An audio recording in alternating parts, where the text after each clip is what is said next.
Good evening, folks, and a warm welcome to you all, wherever you may be. Thank you for joining us here on the Geelong Region Soccer Show. My name's Tonchi Prusak. I'm your host for tonight, and boy, have we got a show lined up for you tonight. A very special show. It's episode 7 of our 6th season, or if you're counting since day one, 132 episodes later. That's right, 132 episodes of bringing you all the latest news, the views, everything on our local game from a wider perspective. And we certainly hope you enjoy tonight's show because, as we said, we've got a massive show lined up for you tonight.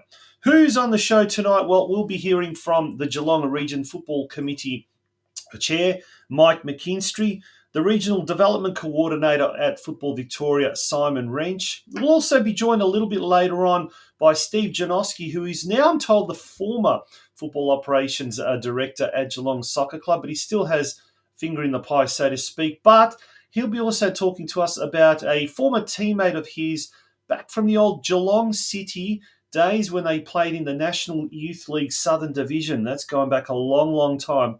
And we, of course, talk about, unfortunately, the premature passing of CHARLIE FITZPATRIck. Last Friday, Charlie was well known around the football circles here in Geelong, played for a numerous amount of clubs and also up in Melbourne as well. And towards the latter part of his life, he did become a bit of a recluse is the word, but he did battle a debilitating illness, and which eventually took his life last Friday. So some sad news, but we'll also do a little bit of reminiscing later on. So stay tuned, folks. One of the controversies, I guess, during the week after last week's show was the new format that is going to be rolled out this year, not just in the men's and the women's, but also the junior competition. So the first 4 weeks of the new season, which, by the way, kicks off this weekend, will be a grading phase. What's behind it? How is it operating? How is it working? Stay tuned because Mike McKINSTRY and Simon Wrench will explain all of that. So there's lots and lots coming up shortly, without a doubt. We'll also be looking at the weekend that happened, the media news, I guess, the media watch. We'll be looking at the local scene, the Victorian Premier League men's, the Victorian Premier League women's, as well as the state leagues as well. And there's some big results over the weekend. Stay tuned for all of that. None of this would be possible without our lovely, lovely sponsors, our business advertising sponsors, and indeed our major sponsor. So a big, big shout out to the Gordon, our major sponsor for season 2024. And also to all of our business advertising sponsors. In tonight's show, we've got Curva Coaching, Highland Turf Sales, and Birregurra General Store. Folks, don't go away. Straight after this, it's time for the news desk. Your future is in your hands. There is a whole world waiting for you, and your choices determine how you will impact it. At the Gordon, we recognise this. That's why we champion hands-on learning. Get your hands dirty. Grab what's in front of you. Learn by doing. Turn your passion, your ideas, and mould them into your creations.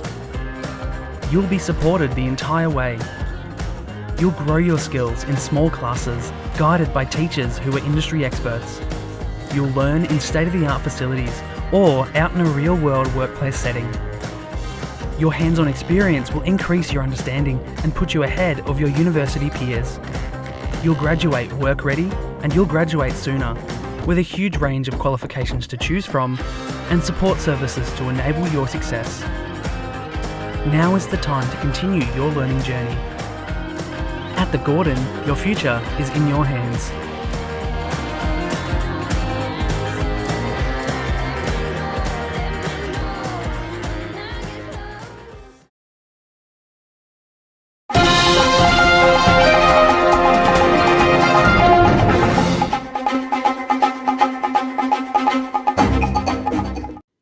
That's right, time for the news desk, and we'll start off with Media Watch. Football or soccer has been quite prominent in the pages of the Geelong Advertiser and also the Geelong Times.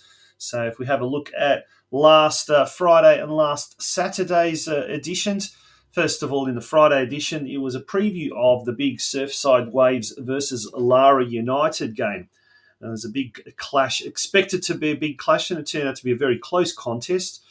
And then on Saturday, Soccer for Kids in a new phase, which we'll be talking a fair bit about today. An article on Mike McKINSTRY, the chair of the Geelong Region Football Committee, talking about the boom in the local sport. And we covered that in last week's edition as well, so quite a fair bit to talk about there. Today, in today's edition of the Geelong Advertiser, Lions punch in 4 goals. The Geelong Soccer Club recorded its first win of the season in Men's State League 1. What a win it was, 4-0 against FC Strathmore on Saturday night at Stead Park. We'll be speaking a little bit later on in the show to Steve GINOSKI, who's the former football operations director, but he's still involved heavily there at the Geelong Soccer Club. He'll be coming on a little bit later on in the show. Now, might not be local football per se, but it is football. And in the Geelong Times last Friday's edition, there was a story there. Home final for United women, talking about the Western United women who were due to play a final at their new regional football centre at Tarnee. Any publicity is good publicity, as they say. And wouldn't it be good to eventually get to a stage where we have articles in the local press every day? And that would be the ideal. If we've missed something, if there's something in the Surf Coast Times or the Ballerine Times or anything like that, let us know as well. Drop us a clip maybe in the comments section, or even send us an email, communitysportsmedia@gmail.com. All right, let's turn our attention now to what happened over the weekend. And let's turn our attention to the top of the pops, the Victorian Premier League. So the men's competition played on Saturday, the Victorian Premier League women's on Sunday. On Saturday, North Geelong continues its disastrous start to the season, 3-0 loss. That wasn't against Eastern Lions. That was actually against the Bentley Greens away, by the way. So it's incorrect there. We do apologise for that. Eastern Lions, they play Eastern Lions this weekend, but we'll get to that shortly. Geelong Galaxy, on the other hand, had a very good 5-2 win over Ringwood City in round 3 of the Women's Victorian Premier League. They find themselves in 3rd spot now, but Yamamoto got a double, Murray got 2 as well, and Huddett got 1 goal for the victorious Geelong Galaxy. This weekend, as we mentioned, it's a must-win game for North Geelong Warriors when they take on 3rd last placed Eastern Lions at home. The next 2 games are at home, so a must-win game, this one for the Warriors. They need to open their account very, very, very soon. The women's, that happens on Sunday, so if we turn our attention to that, round 4 fixture, Geelong Galaxy taking on Eltham Redbacks, that's at Hume Reserve. What happened with the men? Let's have a look. Okay, on Saturday, Corio, well, they drew with Whittlesea United 2-2 at home. As we mentioned just moments earlier, Geelong defeated FC Strathmore 4-0 for their first win of the season. Caleb Mikulich scoring 2 goals, Jai Spateri 1, and Dennis Deluri also scoring 1. And Deluri now, I think it's 2 weeks now in a row, he's scored a goal for Geelong. It might even be 3, actually. In State League 2 action, Geelong Rangers travelled to Albion Rovers, and Kai Williams was the only one who could score a goal there. 3-1 for Albion Rovers. Unfortunately for the Geelong side, they weren't able to record a win there. Then we move to State League 4. This is where all the action was. Bell Park, great win on the road against Barnstoneworth United, 3-0. Nick Nugent scoring 2 goals and Jake Krilich scoring 1. Surf Coast, a narrow but very valuable goal win away to Westside Strikers. Luka Jurkovic scoring a goal towards the end of the game. He's second in 2 weeks, and boy, was that a much needed goal right almost at the death. But Barwon, yes, you're seeing that correctly. At home against Keilor Wolves, it was billed as a top-of-the-table clash, and for whatever reason, Barwon stayed home. They did not even turn up to the game. A 7-0 thrashing at the hands of Keilor Wolves. Well, when we say they didn't turn up, they did turn up, but don't know what happened there. But hopefully, for the sake of Barwon and for the sake of Geelong football, Barwon can get themselves back up already this week coming. Surfside Waves and Lara United, a great close contest there at Shell Road Reserve. In the end, Lara United ran out winners and they maintained their 100% record at the top of State League 5. Marnaso scored again. I think that's his fifth goal now this season. Hard to keep track, but doing very, very well. And Lara United are on top. Let's have a look at this week's fixtures in Men's State 4. Coria at home to Westgate, a big game at Hume Reserve. That game's at 3 p.m. this Saturday. Geelong at home to Ballarat City, another massive game at Stead Park, 6 p.m. Folks, get yourself down to Stead Park. It's going to be a beauty, this one. Ballarat City are the team that is being touted as the title favourites, but Geelong are in very good form after that win over FC Strathmore at home, and they will be itching to make it 2 wins from 2 games. In State League 2, Keilor Park hosts Geelong Rangers. In State 4, Melton Phoenix hosts Bell Park. Barnes Soccer Club are away to Moonee Ponds United, a tough game there at JH Allen Reserve. And then a big one at home for Surf Coast at Banyul Warri Reserve with kickoff at 5 p.m. The Coasters host Westbourne. In State 5, Lara, Friday night game at home, Lara Recreation Reserve, kickoff 8:30 p.m. So if you're not doing anything this Friday night, pop down to Lara. Great facility, that. Fantastic club rooms, great viewing area, under shelter, great floodlights. It's certainly worth getting in the car and coming up to the north there. Lara United hosting Tana United. And then on Saturday, another Geelong derby, this time Deakin Ducks hosting the Surfside Waves. Also, this weekend, we've got the start of the Women's State League. The Round 1 fixtures sees FC Clifton Hill hosting North Geelong at Quarries Park on Sunday at 3 p.m. And in State League 2, our 2 Geelong teams will both be in action. The Rangers will travel to AB Shore Reserve to take on Altona City. That game's at 3 p.m. And then Lara United rounding off a huge weekend at home for both its senior men's and senior women's teams on Sunday at the Lara Recreation Reserve at 3 p.m. Lara United will kickstart its State League 2 campaign with a big game against Altona East Phoenix. So moving right along, as we've already been speaking about, the sad news that CHARLIE FITZPATRICK passed away last Friday, and that's really sad news to hear. It's gone way too soon. He was 1 month younger than what I am, so it really hits home when you hear stories like that. To Charlie's family, and I do believe we may even have some of Charlie's family tuning in tonight. Our deepest condolences to you and to everyone who knew Charlie and to everyone who played with or against him. It certainly was a sad bit of news, but we're going to celebrate his life, I guess, a little bit later on in the show with a little bit of a tribute. Folks, that leaves us at the end of our news desk. We're going to take a short break, and when we return, we'll actually correct something that we said last week that wasn't true. So we will correct that, and then we'll also launch into get our first guests on.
This is Estuary Reserve, home of the FC Leopold Football Club, the region's second youngest club behind the Armstrong United Pelicans. In last week's episode of the Geelong Region Soccer Show, it was mistakenly reported that the Greens would not be fielding a team in the senior women's competition this year. Thankfully, that is not true, as there will indeed be a team from Estuary Reserve taking part in this year's comp.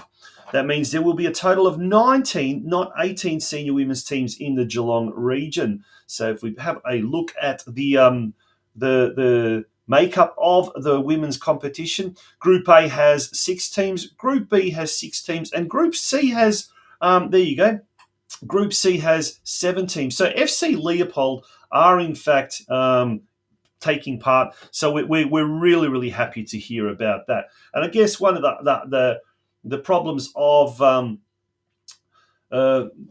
why we missed it, there we go. That's the fixture list. And as we can see, at first glance, if you look very, very closely, it looks like there's 6 teams. But the reality is, right down the bottom, FC Leopold had the bye, and they didn't have. There was no logo, I guess, and that's been one of the problems, I guess. Has been the problem of communication from Geelong Region Football Committee or Football Victoria to the clubs, and then from the clubs down to the grassroots or down to the bottom. And look, there was one recent delegate at a GRFC meeting who said himself, he tried to look on the website, tried to find any information as to, where were the GRFC contacts, were the Football Victoria contacts for the region. So there's been a lot of talk about it in the past, that the communication side of things has left a lot to be desired. Well, thankfully, that is being addressed. And just recently, the Geelong Region Football Committee did a wonderful thing and launched the Football Geelong portal, if you like, the news portal. And eventually, the aim of this is to get a centralised information service for anyone that wants any news about football in the Geelong region. So there's the new website, footballgeelong.com, and bookmark it, write it down. As soon as you open it, you click onto the fixtures and results, and that will take you through to the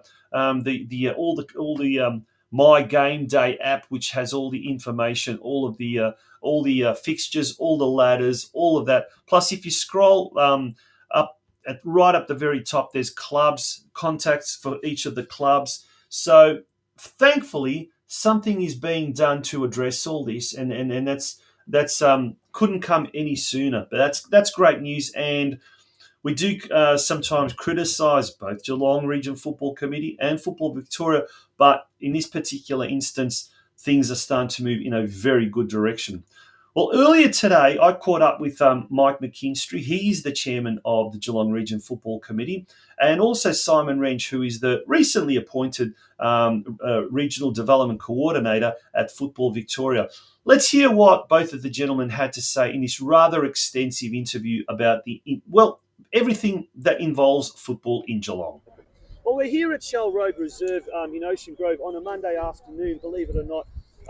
When most people are in their offices working hard, these two gentlemen in front of me are getting the season ready, working behind the scenes, and there's a lot to get done because the local league season kicks off this week, and we've got Mike McKINSTRY, the chair of the Geelong Region Football Committee, and we've also got Simon Wrench, who's the Regional Development Coordinator at Football Victoria. Gentlemen, first of all, thank you for coming on the Geelong Region Soccer Show. Welcome, Tonchi. Mike, first of all, over to you. Tell us a little bit about the GRFC and what its purpose is for those that are uninitiated. Yeah, sure. Well, look, the GRFC has been in existence for many years. It used to be the Geelong Regional Football Association, so it was standalone relative to Football Victoria. But about 12 years or so ago, there was a bylaw passed, and in fact, the GRFC is a committee that's affiliated with Football Victoria.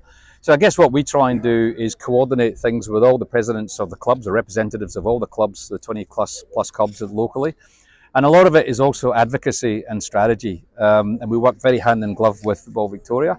And really, I guess what we're trying to do is really grow the game locally, not only in terms of its participation, but also in terms of its quality. And particularly for young kids, we really want to make playing football a quality experience.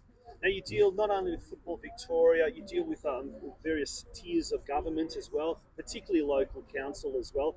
And we've seen, particularly in the last maybe 5 or 6 years, a lot of investment has been put into club rooms. I was out at FC Leopold just moments earlier, and it's incredible what that's happened. We've seen what's happening at Bell Park Sports Club as well. But it's an ongoing thing, isn't it? As the game's growing, so too is the the intensity of negotiations required, etc. How does that developing? Well, look, I mean, the clubs have historically, if you like, represented themselves as they can and should. And they've done a great job through talking to local government politicians to get support for their individual club. And 10 out of 10, and the examples you've just quoted are fantastic. I guess in recent years, the GRFC is becoming a bit more proactive, I guess. Rather than just leave it to the clubs where appropriate, we're stepping in and backing up that communication with, for example, City of Greater Geelong and the other 5 local government associations to really focus them in supporting investment ongoing for the region. Not just the individual clubs, which they can keep doing, but also, for example, at some point in time, we really want to get a regional facility. I was up last year at the Country Championships in Ballarat, sitting there in their fantastic regional facility. Here we are, Geelong, we're almost twice the size of that, and we don't have a regional facility. So I think what you're saying, Tonchi, the grassroots is really where it happens. Each of the individual clubs needs support, and good on them. But also I think there's a need for a focus on the regions. And I guess recently GRFC in the last few years we're becoming a bit more, I guess, proactive and a bit more strategic.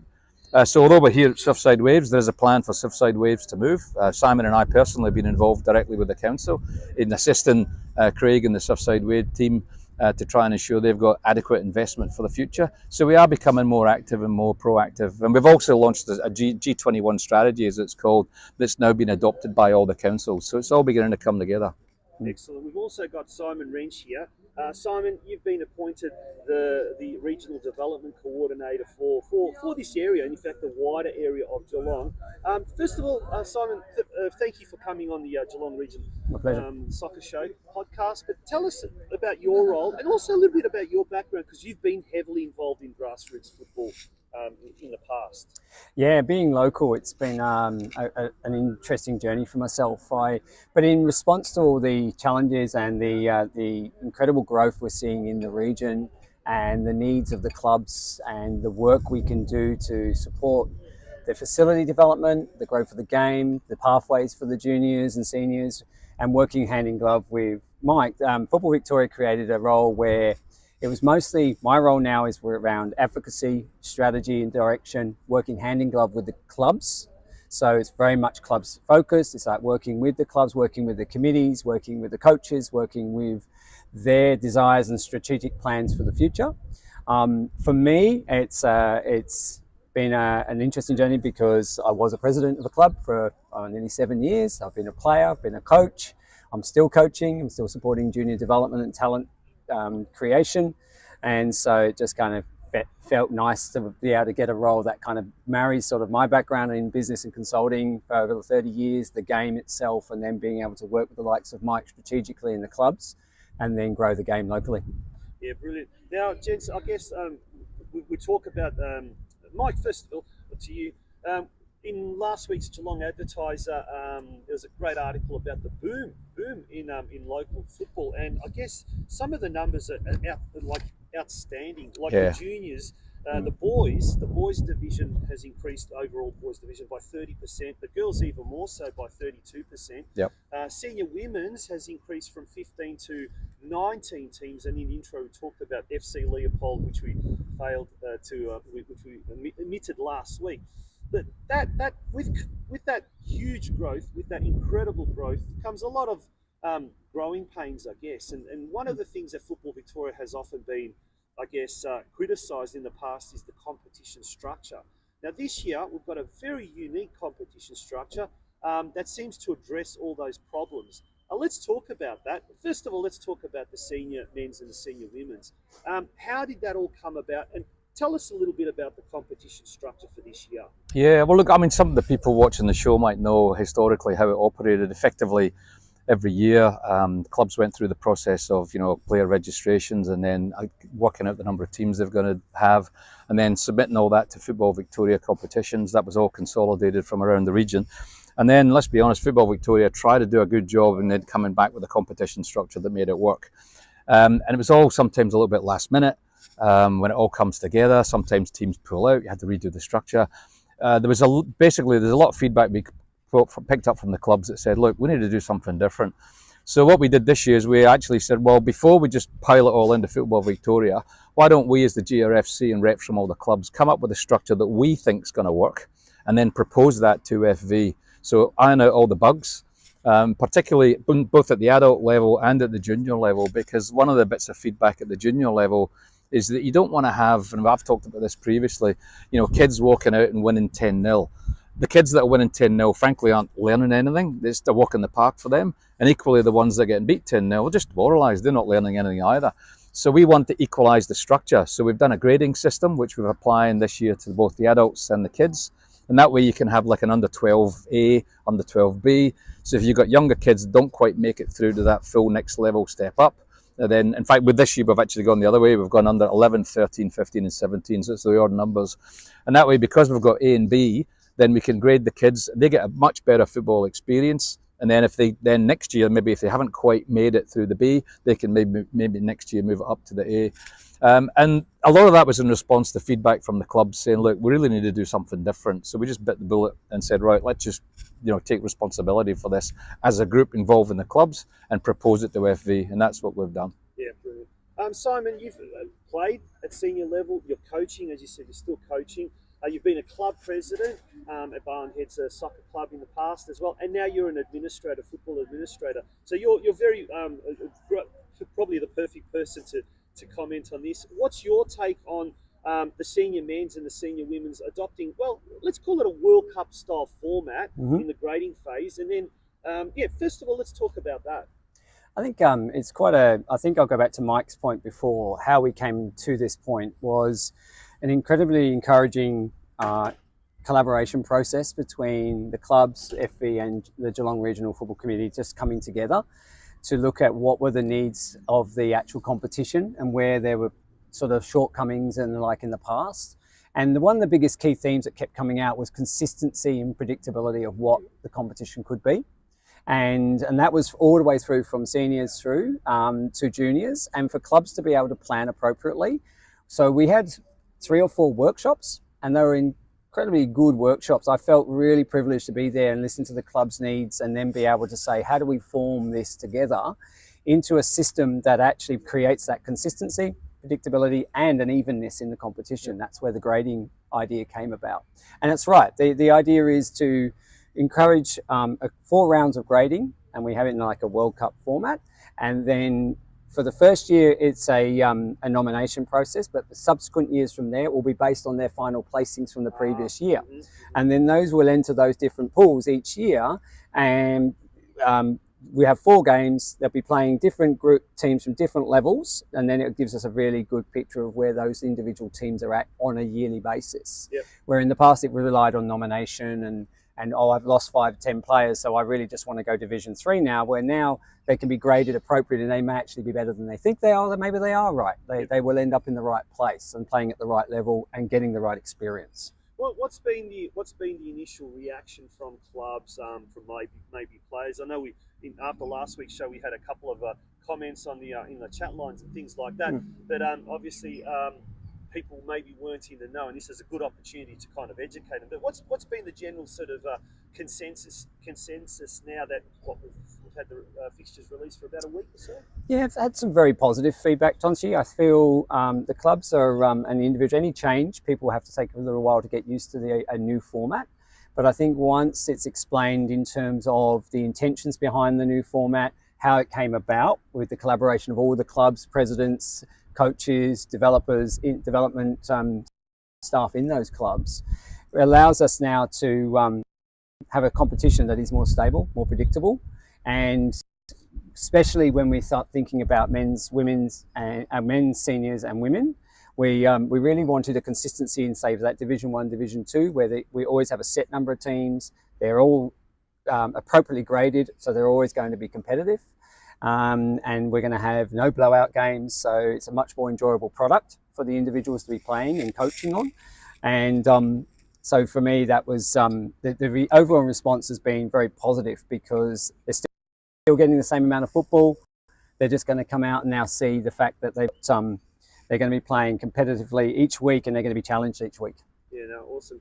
Now, I don't know which one of you gents would be best to answer this question, but how will the format be decided for your subsequent Divisions 1, Division 2, Division 3? Is it the top team goes into Div 1, second in each pool group goes to Div 2, or is there a different criteria being used? Yeah, there's slightly different criteria. It's a fairly complicated mathematical process. There is actually a strategic document that is available to clubs and players that can have a look at, which documents the entire process on how it came about and how each of the grading steps work. But ultimately, each pool, yes, so the top of each pool, they will be going to Division 1, second will go to Division 2, 3 and so forth until we reach our numbers that we're looking for in each division. We're looking for consistent numbers in Division 1, so we're looking for the 8-team minimum, and then we have 8 to 10 teams in Division 2, and then Division 3 is a little bit more open to allow new and younger sides to come in as well. Yeah, thanks for that. We're going to take a little bit of a short commercial break, and when we return, we'll be speaking with Mike and Simon just about the overall growth of the game and just accommodating that incredible growth. Fantastic service, food and coffee, well-stocked produce and groceries at very reasonable prices.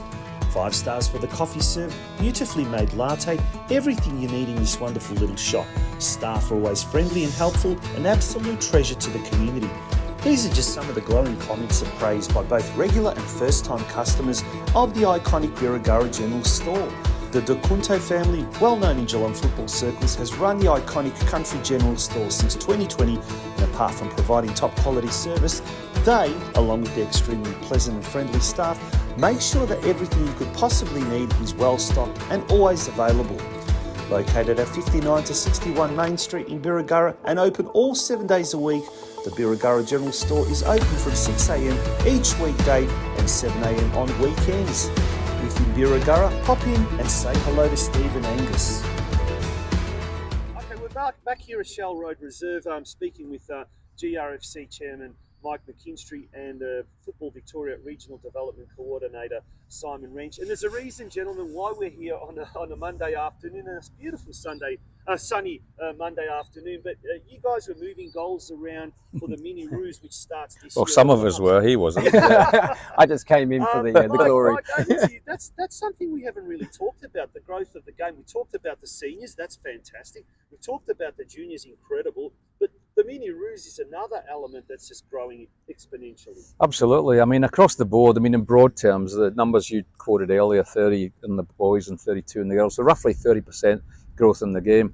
That's fantastic. And let's not forget the Matildas, I think, had a big impact. Not only has it encouraged growth in the female game and the girls game, but actually, I mean, how many people saw kids at the Matildas with young boys with Matilda tops? It really gained momentum in regardless of gender, and I think that's fantastic. And the girls' game is becoming far more competitive, which is great. So we're seeing big growth in the numbers, and I just think things like the Mini Roos structure that we've had to put in place is really trying to accommodate that growth.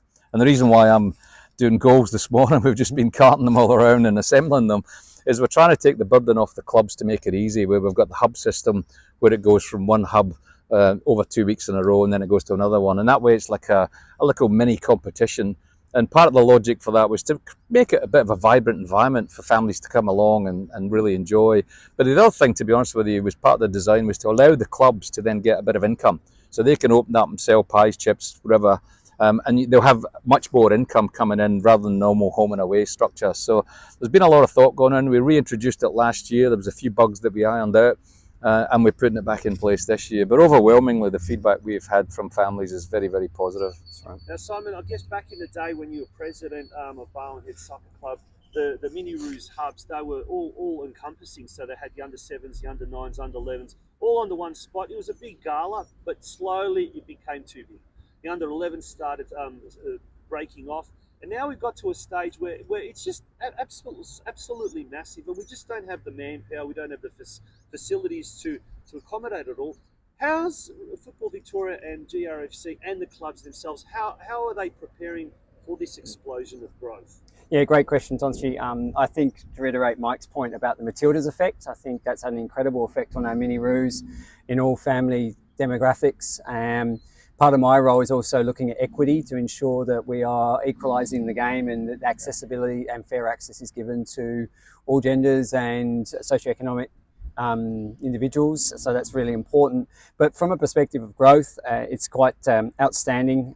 We had a few challenges this year where different to previous years, where the growth has been so substantial that we are now having to look at different solutions. And one solution we've come up with this year, where as a working committee, which was great because the collaboration has been incredibly consistent between us. It's not just one party making a decision over another. We've actually worked very closely as two areas of Football Victoria and the Geelong Regional Football Committee and clubs to gather feedback. And we had a working committee that then decided for the southern region, we had to divide the under-7 hubs and the under-9 hubs. So we're having 2 host clubs each week, or each for every 2 weeks now. So, but one consideration was we looked at all the pros and cons. There's invariably the issue where families have one child playing 7s and one playing 9s. It does open up the opportunity, of course, for a under 7s child who's actually capable physically and able skill-wise to join maybe their sibling in the under 9s. But if that's not the case, what we've managed to do, and we've sat down with our Football Victoria competitions team, and we spent a lot of time working out proximity. So, for example, we have Surfside Waves hosting the first under 9s hub this weekend, and there's some co-hosts are Bowenheads. So we kind of keep that proximity, and that's in the planning. Yeah, literally just the bridge separating the 2 townships. Yeah, maybe to add to that, Tonchi, I think the other thing is if you kept it all in the one location, we've heard feedback from families that they've obviously got life to live with the kids, but they want to try and finish it traditionally by 1 o'clock.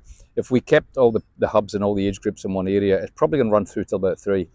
That has an impact on families going, hang on a minute, we've been here forever.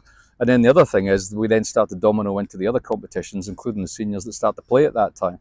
So we took that into account and said we're going to have to compromise somewhere because the growth in the game is going to give us a little bit of growing pains. Yep. But let's be sensible in the way that we plan it so that from a family's point of view, that they're within Cooey to drive between Barwon and Ocean Grove, for example. Yeah. Right. Now, Simon, I guess when we talked about the growth of the junior numbers and 30% basically increase in both boys and girls, now this is astounding. This is not taking into account that there's a numerous amount of local clubs that are entering teams in the Metro competition. Yep, Surfside Waves, Surf Coast, Geelong Rangers, and these are just teams outside Corai, I think, just teams outside of the NPL system. So there's a big growth overall. So the 30% might even be higher than that.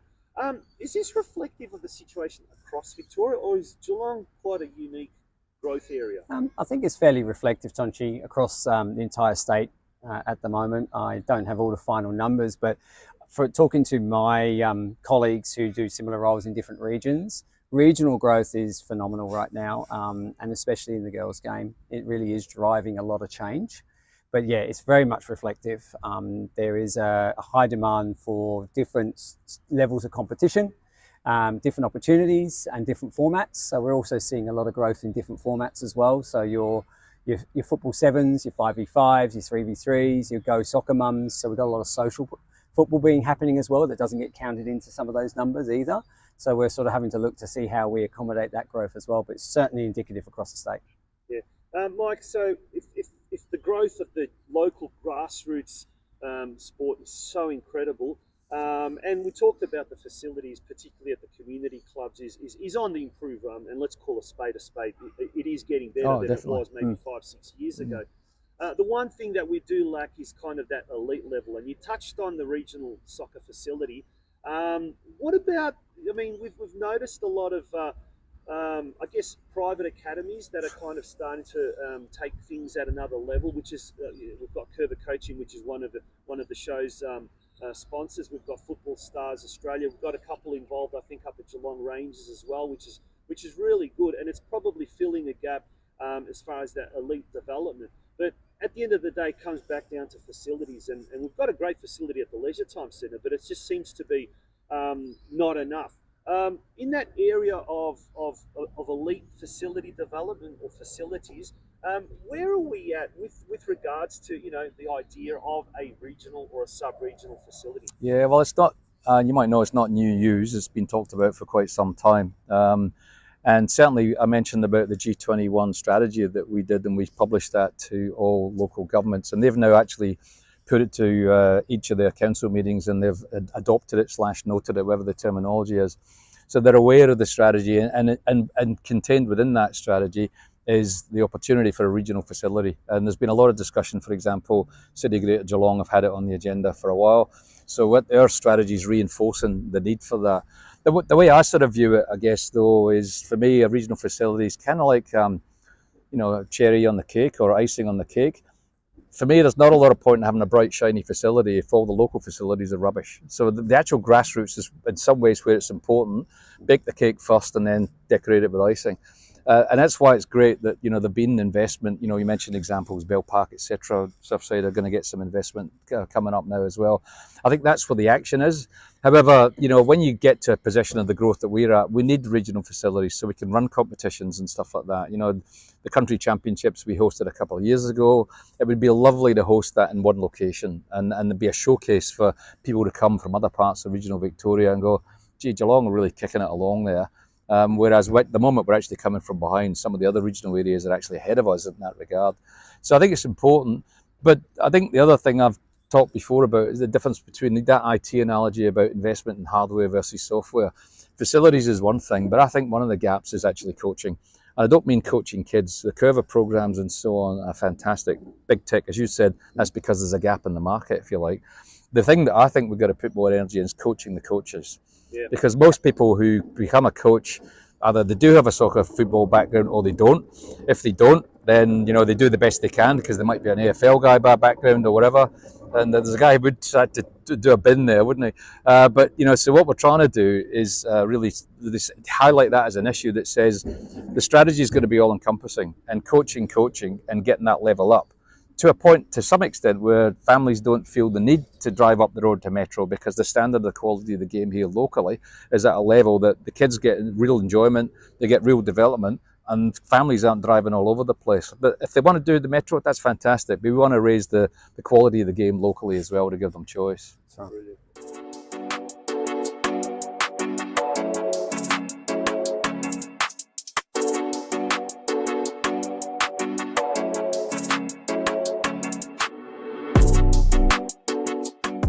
Simon, now over to you. And I guess one of the things is that you deal a lot with the club capacities or the capacity of the clubs. And we spoke to Colin Drain a few weeks back. They've got 600 plus players, which is a record. We spoke to Tim Santalucia on one of our first episodes where they've got record numbers as well. And all throughout the region, the clubs are just bursting at the seams. And at the moment, it seems to me that either the clubs just can't grow anymore, or if they are going to grow, they need to start really kind of becoming almost like super clubs. Now, last week we heard about Horsham SC. They're a new club that have been admitted into the Southwestern Victorian Association down in Warrnambool. That's correct. Kind of your jurisdiction area. What's your take on it? Are there other clubs at the moment at bursting point, or can we invest in those clubs to make them even bigger, i.e. super clubs, or do we need new clubs in the region? Tonchi, it's a great question, and as we said before, it's not a bad problem to have. It means the game's thriving. However, I think the answer is all of the above. I think we need to consider all aspects to where clubs' current facilities, pitch availability, concurrency times, how much usage they can get onto those pitches. Then we're talking about volunteers and coaches. Do they have the capacity to have enough coaches and volunteers to run those clubs and deal with that expansion of players? I think from my investigations and conversations with clubs, there's certainly a number of clubs at capacity, and it's often due to those three factors, which is just not enough time and space to house training sessions and games, not enough coaches just to keep up with the demand of the amount of teams. And so that's one aspect. So they're at capacity. So some of those clubs may need to form into a super club, which may require them to have to look for more facilities, may require them to restructure slightly to be able to, take on more players in a different way. We don't know what that looks like yet. That's the sort of conversations we're having on an ongoing basis with clubs. The other thought is there are some clubs that still have a little bit of ceiling room, so they can actually fill those clubs. So what we're encouraging at times is, where appropriate, have clubs engage with each other and say, look, we've got a little bit of room here where we want to put in an under 13 girls team, but we've only got half the players that we need for it. I hear you might be, oversubscribed. You have a wait list. Is there any way we can collaborate and have those players come over and play for our clubs? So that we're actively encouraging that collaboration as well, where clubs do have some capacity. Part of the club changer program that we've been rolling out in the region, where 18 of the 20 clubs are now on board as one-star club changer clubs, which is we can talk about another time, but it's very encouraging. Part of that is about addressing capacity and what are the strategic actions that a club can take and how do they work together with other clubs. And probably the third part of that answer is yes, there is always opportunity for new clubs. Applications come in, they are considered on an annual basis. Our region hasn't had as many as Metro in recent times, but I'd expect that to change soon. And as part of that entire process, there's a lot of work that goes on between Football Victoria, GRFC and the clubs themselves during that application to see whether they're a viable fit, whether they're in the right location, and then they've got a good offering for our kids and parents. Yeah, Mike, we've got some growth areas, some spectacular growth areas around the region, and in various tasks and jobs that you've done, you're obviously across that as well. So there certainly is room for that. But I guess further on to that, with growth, big growth, there's always one of the problems, and it seems to have been an ongoing problem within the Geelong football community, is communication, or communication being disseminated in various ways. And at the GRFC, you have club delegates who go back to the clubs and then they pass on the information, but sometimes it doesn't get down to the bottom. You're addressing that, or when I say you, the Geelong Region Football Committee is addressing it with this new portal. We spoke about that, or mentioned about that earlier, but tell us more about it, because look, at first glance, it looks like exactly what the region has needed, an all-encompassing centralised news information portal. Yeah, look, exactly to your point, Tonchi. I mean, look, we know that in clubland, everybody's volunteers, people are busy, and sometimes the cascade of information to the grassroots is challenging. A lot of it's done historically, for example, on email. We all have full emails. Sometimes we miss stuff. Relying on club presidents and others to actually cascade that so everybody knows doesn't always work, let's be honest. So we just said, look, we've had a lot of feedback about I didn't know, even though the information has been published. So we've actually, rather than rely or piggybacked on the back of a Football Victoria website, we've actually created our own here in Geelong.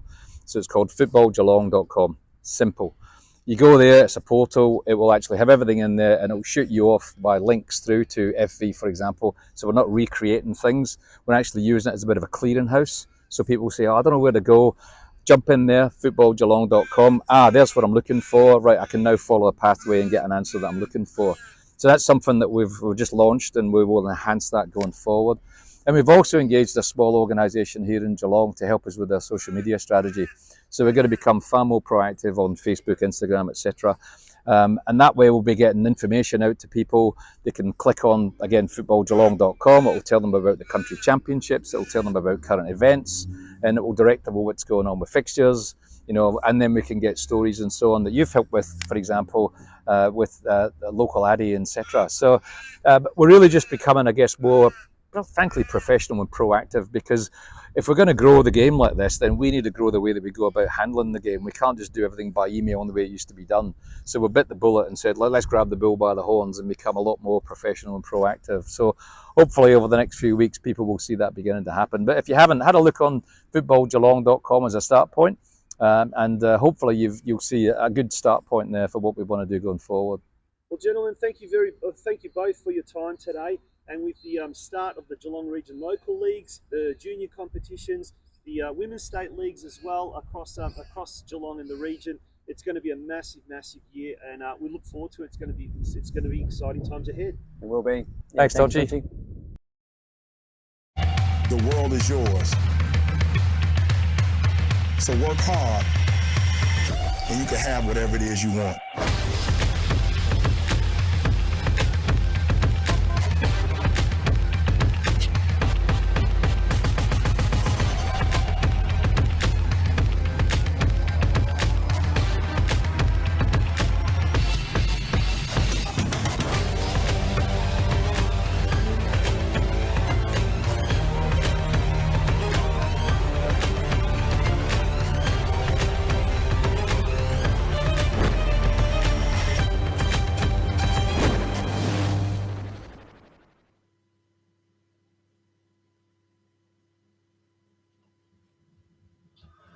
Welcome back to the Geelong Region Soccer Show. It is episode 132.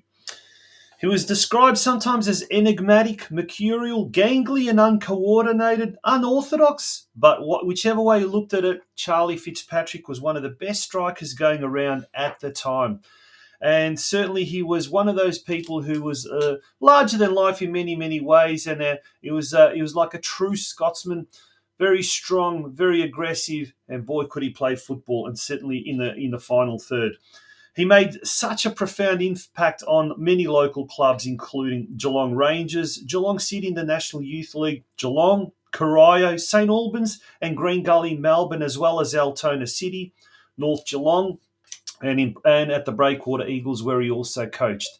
Towards the end of his life, he battled the debilitating motor neuron disease, which ultimately took his life last Friday. But Charles Fitzpatrick certainly will leave a lasting legacy here in Geelong football circles. Sad to hear. And when I think about it, I mean, Charlie was, a month younger than me when I think about it. So there you go, telling you how old I am. It does hit home, and we hear a lot of these stories these days, gone well before their time, and it's sad to hear. But today we're going to pay a little bit of a tribute to a player that certainly had a lasting impact on the Geelong football community. And we're going to remember some of the stories. And one of these teammates back in the Geelong City days, and that's going back a long, long time, the National Youth League Southern Division days, was a man who's also very well known in Geelong football circles. He was, up until recently, the football operations director at Geelong Soccer Club and still is heavily involved. And that's Steve GINOSKI. Steve, an absolute pleasure to have you on the Geelong Region Soccer Show. How are you? Yeah, I'm good, Tonchi. Thanks for having me. Yeah, thanks for coming on the show. Well, first of all, let's talk about CHARLIE, because we were talking off air earlier tonight, and you were telling me some memorable stories of CHARLIE back in the day when you played youth league football together. But they were incredible days. I mean, Geelong was on the national stage at National Youth League level. North Geelong had a team. Geelong City had a team. What do you remember about those days, and in particular, playing alongside CHARLIE FITZPATRICK? Look, first of all, I just want to pass on my sincere condolences to Charlie's family. I know it's tough times. It's a tragic thing for someone so young. But yeah, CHARLIE, what can we say about CHARLIE? I feel a bit humble talking about him tonight because there's so many other people in our football community that will have memories and stories of playing and being around CHARLIE. If you were around back in the 90s, everyone knew CHARLIE. Like you said earlier, he was larger than life. He was very, very well known, not just for his football, but he was just a genuine good guy. He was much loved. And he was one of those, football characters that everyone knew. He was a top lad. I got along well with CHARLIE. He was a mad Celtic supporter. He was cheeky. He loved a joke. He loved to have a laugh. He liked to drink. Typical, Scottish sense of humour. But on the field, mate, the guy was a firebrand. He was a fantastic player. And I don't say, when people pass on, they become legend. But this is all, this is all true. This is my experience with CHARLIE. He was a proven goal scorer. He scored goals everywhere he played. In his prime, probably one of the fastest players that I've ever seen in Geelong. Fierce competitor on the field. He's a guy that you wanted to be. You wanted him on your team. You didn't want to be playing against him. Yeah. So look, I've had a few, chats with people over the weekend that knew CHARLIE as well. And like I said earlier, there's probably people more qualified to talk about CHARLIE than myself. But from my experience, he never held back. Even on the training pitch, he was. There's stories about back in those days. We didn't have bibs. We weren't supplied with bibs at training. So you're either on the darts or the lights, right? So people would bring two tops to training, and see what Charlie's wearing. They wanted to wear the same one, so they weren't on the opposition. They want to get lumps kicked out of them. So he was mate. He left it all on the field. He was a fierce competitor.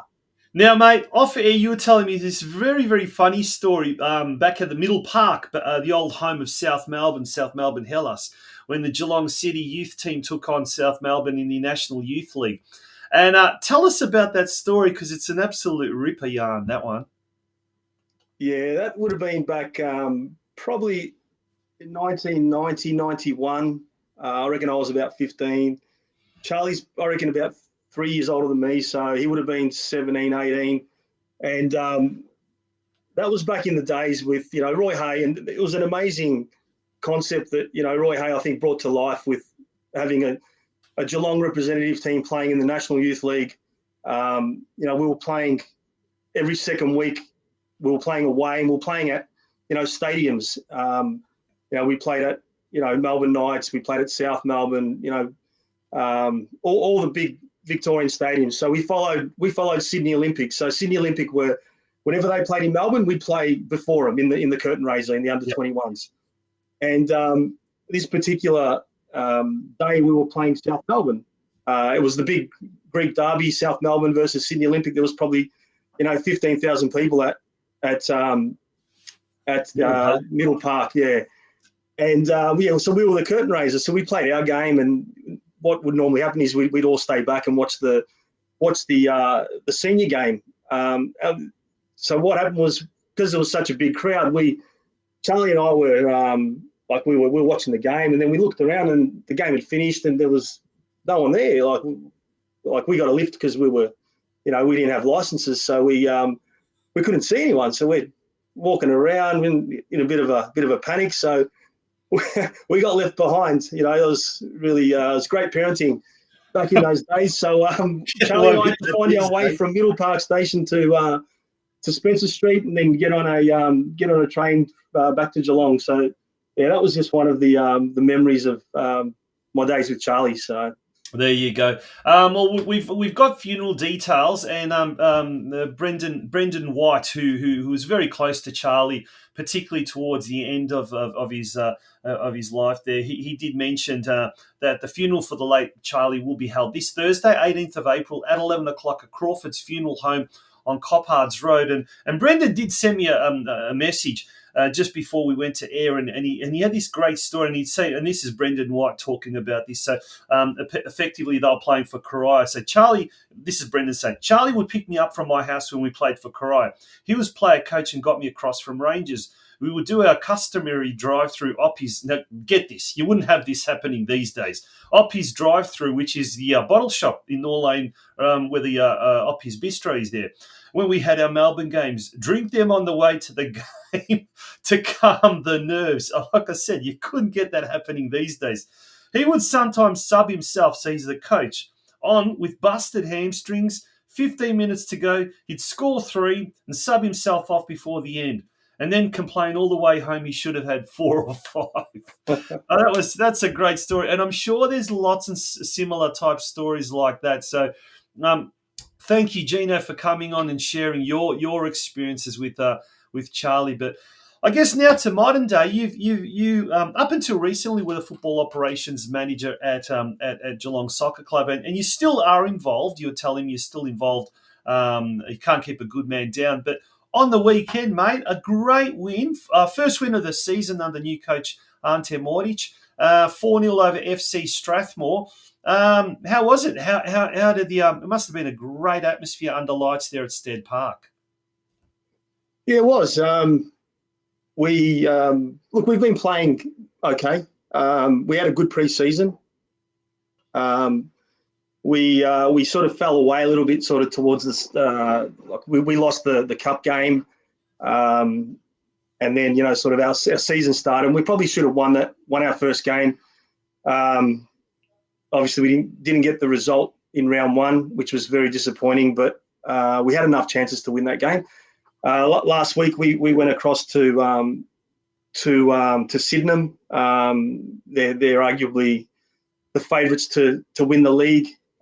Again, first half was theirs, and we probably should have they probably should have put the game to bed. But second half we came out and we did really well. We in the end we should have won the game. We had a lot of chances. We were pretty wasteful.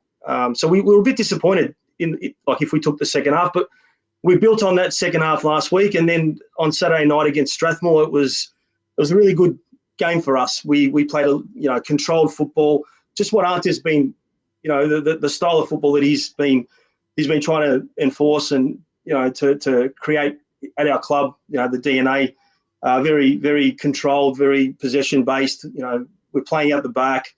It was brilliant to watch, and I spoke to a lot of people on the terraces, and it was a good crowd. There was a lot of locals, a lot of Croatian locals as well. So it was a good atmosphere. And look, we won the game, pretty easy in the end. So look, we'll build on that. We've got Ballarat this week. That's going to be a really tough game. Ballarat's a young side, very fit.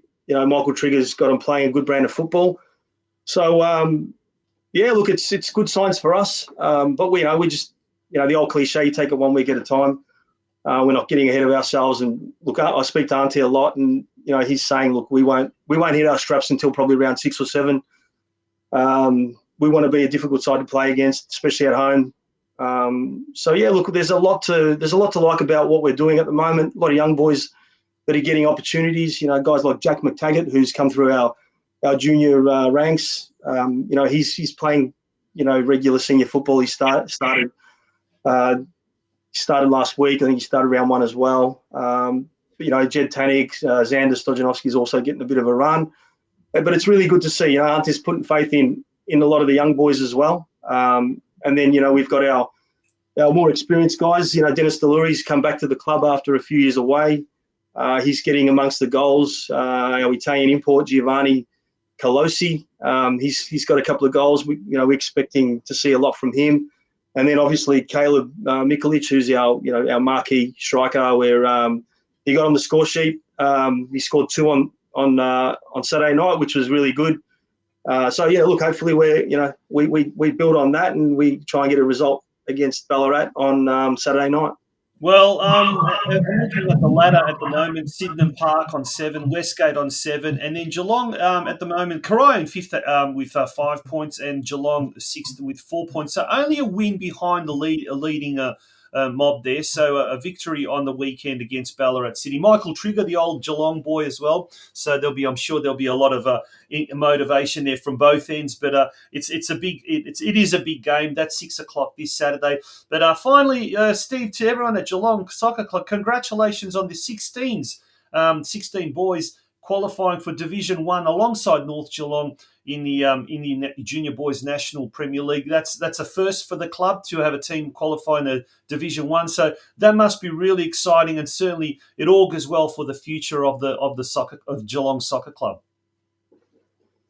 Yeah, look, it's exciting. It's as you said, it's a first time for us. It's history making for those boys, and look, we've been in the NPL system for since 2018. So it's 6 years. We had some COVID years there that didn't help, but we're building our program. We've got some stability with Andy Elderton being around for a while as a TD.